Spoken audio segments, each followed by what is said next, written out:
인사하시겠어요? 오늘도 은혜 받으시기 바랍니다.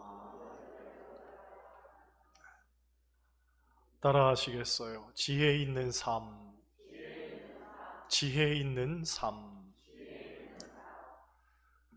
인생은 끊임없는 정과 반 사이의 투쟁이란 말이 있습니다. 즉 우리는 좋은 것을 통해서도 교훈을 얻지만 때로는 나쁜 것을 통해서도 교훈을 얻는다는 말입니다. 그런 면에서 오늘 본문이 있는 전도서는 지혜 있는 삶이란 어떤 것인지에 대해서 우리에게 가르쳐 주는데, 전도서 10장에서는 특별히 우매한 자를 통해서 우리에게 지혜 있는 삶에 대한 것을 역설적으로 보여주고 있습니다. 먼저 1절 보겠습니다. 1절 같이 읽습니다. 죽은 파리들이 향기름을 악취가 나게 만드는 것 같이 적은 우매가 지혜와 존귀를 난처하게 만드느니라. 아멘. 과연 파리 몇 마리가 죽는다고 향기름에 악취가 날까라는 궁금증을 갖고 여러 주석과 문헌들을 찾아봤지만 정확하게 설명하고 있는 자료는 없었습니다. 다만 어떤 주석을 보니 이스라엘 사람들이 만드는 향기름은 그 향기가 아주 고유하고 민감한데 불순물이 섞이게 되면 그 향기가 변질된다는 겁니다. 즉 파리로 인해 악취까지는 아니더라도 순수한 고유의 향기가 변질되므로 그 향기름은 이미 극상품으로서의 가치를 잃어버리게 된다는 거죠. 그러므로 본문이 말하고 싶은 궁극적 내용은 작은 일을 소홀히 함으로써 전체를 망칠 수도 있다는 겁니다. 여러분 주변을 보면 다 좋은데 하나가 아쉬운 사람이 있습니다. 그런데 그 하나가 생각보다 커서 다른 좋은 면들을 갉아먹는 겁니다. 그 하나만 없다면 참 좋은 사람이 될 텐데 안타깝게도 그 하나 때문에 오히려 좋지 않은 사람으로 평가되는 것을 볼 때가 종종 있습니다. 그러므로 작은 것, 소위 아무것도 아닌 것이라고 생각하는 그것에도 최선을 다하는 사람이 지혜 있는 사람인 거죠. 우리나라 전래동화에 이런 얘기가 있습니다. 어떤 아버지와 아들이 집신 장사를 했습니다. 묘한 것은 아버지와 아들이 똑같은 재료를 가지고 똑같이 집신을 만들어 파는데 아버지가 만든 집신은 금방 다 팔리는 반면 아들이 만든 집신은 하루 종일 가도 몇 켤레 팔리지를 않았습니다. 하지만 야박하게도 아버지는 그 비법을 아들에게 가르쳐 주지 않았습니다. 세월이 지나 아버지가 병환으로 돌아가시게 되었습니다. 마지막 임종을 앞두고 아들이 아버지에게 물었습니다. 아버지, 집신을 잘 만드는 비법을 좀 가르쳐 주세요. 했더니 아버지가 숨이 넘어가면서 딱 세 마디를 하더랍니다. 털, 털, 털. 알고 보니 아버지는 집신을 팔 때에 삐져나온 털을 가위로 잘라냈다는 거죠. 집신은 털이 삐져나와도 씻는 데는 아무 지장이 없다고 합니다. 그러니 아들은 집신을 그냥 내다 판 반면 아버지는 삐져나온 털을 깨끗이 잘라서 판 겁니다. 결국 기왕이면 나홍치마라고 사람들은 깨끗하게 다듬어진 집신을 먼저 사갔다는 이야기죠. 여러분, 이것이 교훈하는 것은 성공하는 사람과 그렇지 못한 사람의 차이는 사실 종이 한 장 차이일 수 있다는 겁니다. 나는 별것 아니라고 치부하면서 그저 간과한 것들이 누군가에게는 엄청나게 큰 것으로 받아들여질 수도 있는 겁니다. 기실 누가복음 16장 10절을 보면 예수님께서 이런 말씀을 하시죠. 지극히 작은 것에 충성된 자는 큰 것에도 충성되고 지극히 작은 것에 불의한 자는 큰 것에도 불의하니라. 그렇습니다. 사람이 소위 하나를 보면 열을 안다는 말이 있듯이 작은 것을 대하는 방식을 보면 그 사람의 삶이나 됨됨이 혹은 그 사람이 추구하는 가치나 지향점을 충분히 이해할 수 있습니다. 물론 하나로 누군가를 재단하는 일이 바람직하지 못하다고 말할 수도 있지만 우리가 세상을 살면서 경험적으로 깨닫는 것은 충분히 하나를 가지고도 그 사람의 열을 알 때도 있더라는 거지요. 요컨대 지혜 있는 사람과 어리석은 사람의 차이는 아주 작은 것을 대하는 삶의 방식의 차이라고 말할 수 있는 겁니다. 할렐루야. 2절 보세요. 2절 같이 읽습니다. 지혜자의 마음은 오른쪽에 있고 우매자의 마음은 왼쪽에 있느니라. 아멘. 오른쪽과 왼쪽은 선택을 말하는 겁니다. 성경을 보면 대체로 오른쪽은 바른 선택을 말하고 왼쪽은 바르지 못한 선택을 말합니다. 이를테면 시편 16편 8절을 보면 이런 말씀이 있습니다. 내가 여호와를 항상 내 앞에 모심이여 그가 나의 오른쪽에 계심으로 내가 흔들리지 아니하리로다.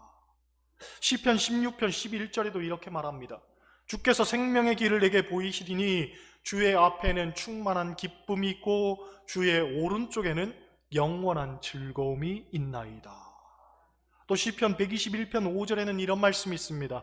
여호와는 너를 지키시는 이시라 여호와께서 내 오른쪽에서 내 그늘이 되시나니. 그렇습니다. 오른쪽은 대체로 바른 선택을 의미합니다.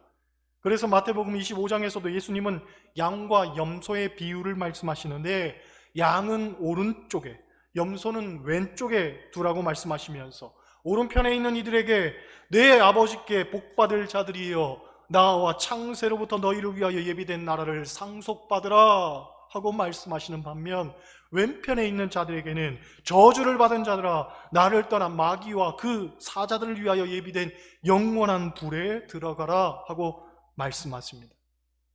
송구하지만 오늘 오른쪽에 앉으신 분들은 잘 앉으셨습니다. 요컨대 오른쪽은 바른 선택, 왼쪽은 그른 선택을 의미하는 거죠. 그런데 문제는 우매자의 마음은 왼쪽에 있더라는 거예요. 즉, 늘 잘못된 선택을 하고 항상 삐딱한 선택을 하는 게 우매자의 특징이더라는 거예요. 같은 문제를 대하면서도 기왕이면 좋은 선택을 하고 긍정적 판단을 내리면 얼마나 좋겠습니까? 그런데 우매자는 그렇지 않더라는 거예요. 유명한 이야기가 있습니다. 한 정신분석학자가 알코올 중독자에 대해서 조사를 하다가 한 사람에 대해서 긴 시간 동안 추적 조사를 하게 되었습니다. 그에게는 두 아들이 있었는데 자식들이 알코올 중독 아버지로부터 받는 영향에 대해서 그가 조사를 한 거죠. 그런데 두 아들의 삶이 천양지차로 다르더라는 겁니다. 한 아들은 술은 전혀 입에도 대지 않고 자신의 삶을 당차게 잘 꾸려가고 있는 반면 다른 아들은 아버지처럼 알코올 중독이 되어서 가정도 깨지고 비루한 삶을 살더라는 거죠. 그래서 이 두 아들에게 인터뷰를 했습니다. 당신의 삶이 이렇게 된 결정적 이유는 무엇입니까? 라고 물었더니 두 아들이 똑같이 대답하더라는 거예요. 내 아버지가 알코올 중독자인데 내가 어떻게 살겠습니까? 여러분, 두 아들의 답은 똑같았지만 선택은 달랐습니다.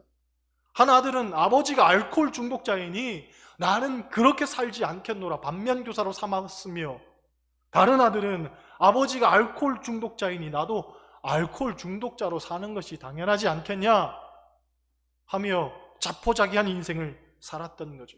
비견한 예지만 한 아들은 마음을 오른쪽에 놓았고 다른 아들은 그 마음을 왼쪽에 놓았던 겁니다.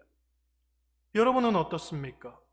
같은 상황을 대하면서도 마음을 어디에 놓고 선택하며 사십니까? 제가 자주 인용하는 이야기인데 중국 열자의 설부편에 나오는 이야기입니다. 어떤 사람이 도끼를 잃어버렸습니다. 아무리 집안을 뒤져봐도 도끼가 보이질 않았습니다. 그런데 마침 집을 나서다 이웃집 아이를 보았는데 자기를 슬슬 피하는 것이 수상해 보였습니다. 가만히 보니 생긴 것도 도둑놈 같고 말하는 것도 도둑놈 같고 심지어 걸음걸이조차도 아주 도둑놈 같았습니다. 하지만 어떡합니까? 심증은 있지만 물증이 없으니 어쩔 수가 없었습니다. 그러던 중 나무하러 산에 올라갔다가 지난번 나무하던 곳에서 도끼를 발견하게 됩니다. 내가 도끼를 여기다 두고 그동안 찾았구나 싶었죠. 집으로 돌아오던 중 옆집 아이를 만나게 되었습니다. 가만히 보니 생긴 것도 바르게 생겼고 말하는 것도 착하고 도저히 도둑질을 할 아이라고는 생각할 수 없을 정도로 반듯하게 보였습니다. 그렇습니다. 사람의 마음은 없던 것도 있게 만들고 있던 것도 없게 만드는 재주가 있습니다. 그러니 마음을 잘 써야 됩니다. 마음은 절대로 왼편에 두면 안 됩니다. 오른편에 두어서 늘 긍정을 생각하고 되는 것을 생각해야 됩니다. 어떤 면에서 신앙생활은 긍정하는 일이라고 말할 수 있죠. 우리는 하나님 안에서 늘 가능성을 꿈꾸며 되는 것을 생각합니다. 그래서 성경은 할 수 있거든이 무슨 말이냐? 믿는 자에게는 능치 못할 일이 없느니라 하고 말하죠. 곧 우리가 믿음으로 나아가면 하나님 안에서 믿음은 바라는 것들의 실상이 되고 보이지 않는 것들의 증거가 된다는 거죠. 그러하기에 신앙생활은 항상 되는 것을 말하고 가능성을 말해야 됩니다. 안 되는 것을 말하고 부정적인 것을 말하는 건 어쩌면 신앙생활이 아니라고 해도 과언이 아닙니다. 여러분, 우리의 마음과 생각을 바꿔야 합니다. 삐딱하고 부정적이며 늘 비판적인 시각이 이제는 주님 안에서 변해야 됩니다. 물론 그것이 절대로 쉽지 않다는 것 저도 압니다. 그래서 어떤 원로 목사님은 이런 말을 했다고 하죠. 내가 평생 목회하면서 집을 바치는 사람, 땅을 팔아서 바치는 사람, 심지어 피를 뽑아서 바치는 사람은 봤지만 정작 성질 뽑아 바친 사람은 못 봤다. 그렇습니다. 그 성질머리가 도대체 어디 가겠냐마는 아닙니다. 누구든지 그리스도 안에 있으면 새로운 피조물이라 이전 것은 지나갔으니 보라 새 것이 되었도다. 우리의 성질도 충분히 바뀔 수 있다는 거죠. 할렐루야. 우리 옆 사람과 인사하시겠어요? 성질머리 좀 고칩시다.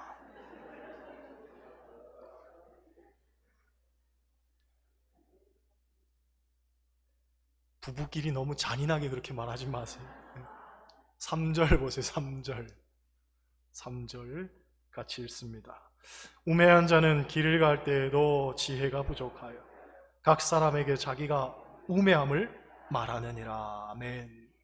여기서 길을 갈 때라는 말은 우연한 만남을 가리키는 겁니다. 즉 아주 잠깐의 만남인데도 우매자는 사람들에게 자기의 무지를 떠버린다는 겁니다. 그러니 어떤 면에서 지혜란 다른 것이 아니라고 생각합니다. 지혜란 말을 가려서 하는 겁니다. 여러분, 말이 많으면 반드시 실수를 하게 되어 있습니다. 잠언서 10장 19절에서도 말이 많으면 허물을 면하기 어렵다고 했습니다. 그러므로 우리는 삶과 말을 잘 가려서 할 줄 아는 지혜가 있어야 합니다. 야고보서 3장 2절을 보면 이런 말씀이 있습니다. 우리가 다 실수가 많으니 만일 말에 실수가 없는 자라면 곧 온전한 사람이라 능히 온 몸도 굴레 씌우리라. 여러분, 온전한 사람은 어떤 사람이라는 겁니까? 말에 실수가 없는 사람이 온전한 사람이라는 겁니다. 제가 저희 딸에게 늘 물어보는 말이 있습니다. 우리 딸은 어쩜 이렇게 예쁘지? 하면 한결같이 저희 딸이 하는 말이 엄마 아빠 닮아서 그래. 그럼 그 말 들을 때면 참 기분이 좋으면서도 한편으로는 나는 저 어린아이만도 못한 사람이 아닐까 하는 생각을 합니다. 왜냐하면 아이는 늘 진심입니다. 그리고 늘 한결같습니다. 그런데 저는 그렇지 않습니다. 때로는 입 발린 말, 때로는 기분에 좌우되는 말, 때로는 내 감정을 싣는 말, 그래서 겉으로는 유려하지만 속으로는 날이 잔뜩 서 있는 가끔은 비수 같은 말을 던지기도 하기 때문입니다. 그러니 온전함을 비교한다면 사실 아이만도 못한 것이 저의 현 주소인 겁니다. 그런데 이것은 비단 저만의 문제는 아닐 것입니다. 우리 모두의 문제죠. 골로새서 말씀과 같이 너희 말을 항상 은혜 가운데서 소금으로 맛을 냄과 같이 해야 되는데 도대체 그게 전혀 안 되죠. 그래서 교회 안에 벌어지는 대부분의 문제는 안타깝게도 결국 말에서부터 비롯되는 겁니다. 여러분, 많은 말로 자신의 우매함을 드러내는 어리석은 자가 되면 안 됩니다. 시편 141편과 같이 하나님께서 내 입에 파수꾼을 세워주시고 내 입술의 문을 지켜주시기를 우리는 항상 기도해야 할 줄 믿습니다. 할렐루야. 4절 보세요. 4절 같이 읽습니다. 주권자가 내게 분을 일으키거든 너는 내 자리를 떠나지 말라. 공손함이 큰 허물을 용서받게 하느니라. 아멘. 우매한 자와 지혜로운 자의 차이는 화가 나는 상황을 대하는 것을 보아도 알 수 있다는 겁니다. 곧 우매한 자는 화가 나는 상황에서 감정적으로 일을 처리합니다. 자리를 박차고 일어난다거나 분을 내고 쉽게 관계를 끊어버립니다. 예를 들어서 직장에서 상관에게 야단을 맞았는데 이놈의 회사 내가 그만두면 될 거 아니야? 좀 리얼했나요? 하고 즉각적으로 사표를 던지는 사람이 있습니다. 순간적인 감정을 이기지 못하고 그렇게 행동했지만 돌아서서 후회하는 거죠. 내가 왜 그랬을까? 조금만 더 참았으면 좋았을 것을. 문제는요, 단지 그런 후회만으로 끝나지는 않는다는 겁니다. 현실에서 오는 냉혹함은 내가 상상한 것보다 더 잔인하게 우리를 찾아오는 거죠. 그러니 때론 참는 것이 지혜의 근본일 수 있습니다. 기실 성령의 9가지 열매 중에 오래 참음이 있죠. 그 참는 것은 그리스도인들이 지향해야 되는 일이고 성령의 은사라는 거예요.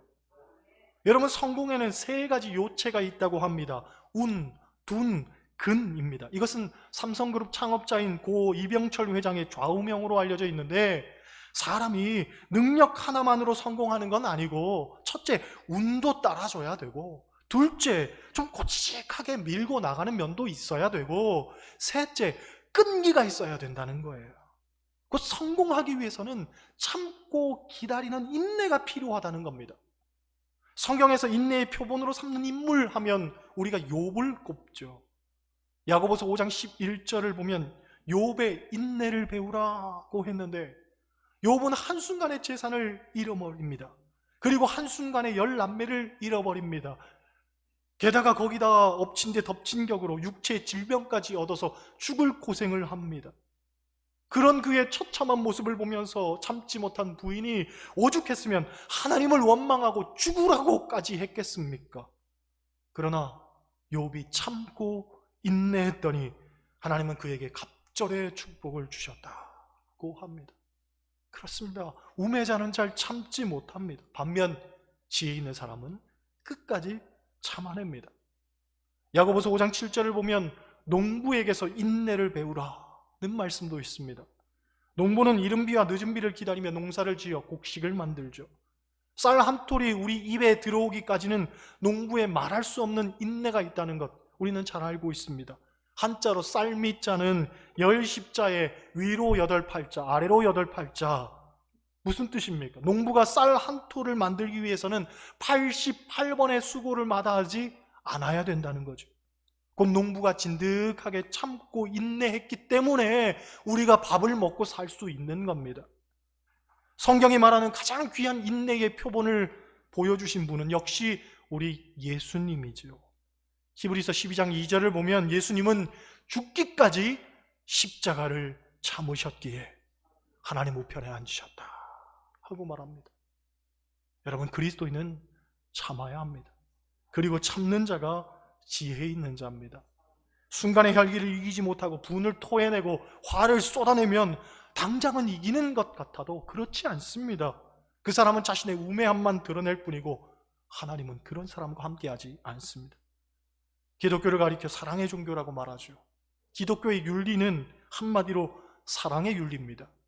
그런데 사랑장으로 알려진 고린도전서 13장을 보면 사랑이 어떤 것인가에 대해서 자세히 정의하고 있는데, 사랑에 대한 첫 번째 정의가 무엇이냐면 사랑은 오래 참고. 사랑은 오래 참고입니다. 우리가 사랑하면 남에게 무언가 주고 행동하는 것이라고 생각하지만 성경은 사랑에 대해서 말하기를 사랑은 먼저 나를 다스리는 것이다. 하고 말합니다. 사랑은 나를 다스리는 것이다. 그리고 나를 다스리는 것 중에 가장 으뜸은 오래 참는 것이다 라고 이야기하죠. 그렇습니다. 예수님께서는 그 모진 십자가의 고통도 죽기까지 참으셨습니다. 죽기까지 참으셨습니다. 우리가 정말 주님을 믿는다고 한다면, 우리가 주님의 참 제자라고 한다면, 우리도 십자가를 지기를 원한다면 그 무엇보다도 먼저 참아야 합니다. 참아야 합니다. 모쪼록 하나님의 사랑 안에서 더욱 참고 이해하며 삶과 말 한마디도 조심하고 작은 일에 있어서도 주님께 하듯 최선을 다하면서 참으로 지혜 있는 자들로 다 자리매김하여 사시기를 주님의 이름으로 간절히 축원합니다. 기도하시고